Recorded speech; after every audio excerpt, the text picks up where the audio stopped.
Hello there everyone, my name is Castle and I've been gone for a few days because I got married and I was planning to take a week off, but a lot has happened in this week and I figured I'm finally going to address it. So, now that I'm back on the Halo train, for today at least, I want to start this by saying I'm not going to fearmonger this nonsense. There have been large layoffs at a lot of tech companies, including Microsoft this week, and that has hit a lot of game studios of theirs very hard. Notably, the Bethesda studio, which is responsible for Fallout, The Elder Scrolls, and currently Starfield, just lost a huge chunk of its workforce, and of course, 343. 343 has lost about 10% of their staff, and Joe Staten has left to return to his original position at Microsoft Publishing. However, this is not the death of Halo. Knock it off. Joe Staten said when he took this on that he was going to do this to get the game to seasonality and then he was going to step away. This is what he always does. He joins the project and when it's done or when it's reached a goal he wants, he goes back to Xbox Publishing. That's exactly what's happened here. Now, this is a major blow to a lot of people because Joe was seen as the Halo guy. But he did his job, he did what he wanted, and then he returned. We shouldn't fearmonger this like he's jumping ship and leaving a dying company. He's not. 343 is not taking as large of a blow as people seem to be making it out to be. There are two huge things that have actually happened. That is the 10% of the staff layoff, which when reported that there were 700 or so people at 343, that means that 70 of them are gone. And I honestly feel awful because those people, that is fucked. Just completely messed up. They do not deserve that because of corporate tech nonsense.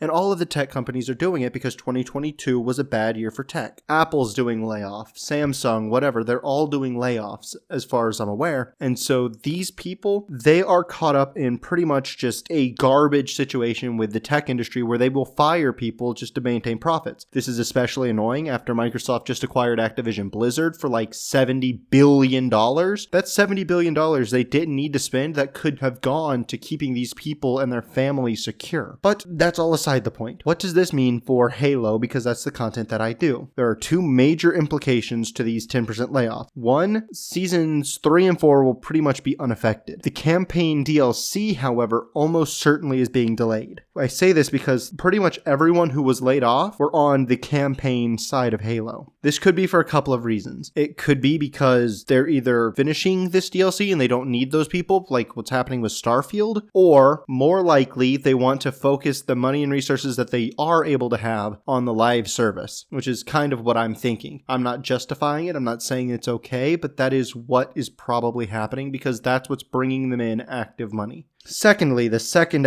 implication is that the shop will likely have less content in season probably 5 than expected. I don't think this is a huge deal for a lot of people, but a lot of the people who were laid off were from certain art departments, which has me thinking that the art stuff is going to be lessened a little bit. So we might see either less events or less store items come season 5. I could be entirely wrong, and the fear-mongering might have merit. But with 343 devs like this coming and explaining what's happening, I don't think it is, or that I am wrong. Call it hopium, call it copium, but the fact is that what is happening right now is happening at nearly every major tech company. We're hitting huge layoffs all around the board because 2022 was a really bad year for tech, and as a result, they're firing people. I say that almost too insincerely because it's insanely stupid that they're doing this, again, because of that $70 billion Activision deal. That would have much better been put on keeping these people employed, keeping their families secure, and keeping them secure. Honestly, I hate that this is the reality of tech companies, but it is.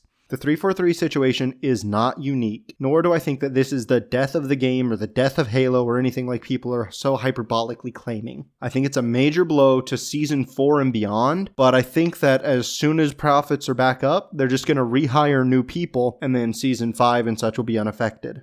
This happens all the time in the tech industry, but everyone is just so gung-ho, ready to jump on, oh, the Halo's dead, Halo's over, I'm sorry, it's gone, I tried to tell you, bandwagon. They're making it far worse than it really is. It's bad, but it's not a mortal wound. The repercussions are not going to really be felt by us. The people who are feeling them are the people who were laid off and their families. That said, I think I'm done here. This is kind of a rant. It wasn't really scripted or anything. So yeah, if you like my Halo content or whatever, just go ahead and like the video because I want to boost this in the algorithm so that the people who are saying Halo's dead, Halo's gone, Halo's this will stop being the people who are getting this pushed to because that's helping no one. Sorry. thank you everybody, and leave a comment down below about anything that you want to say or any feelings you have, or if I missed something important. And yeah, subscribe for this kind of content. I want to try and hit 400, 500 subscribers by the end of the year. And as always, thank you.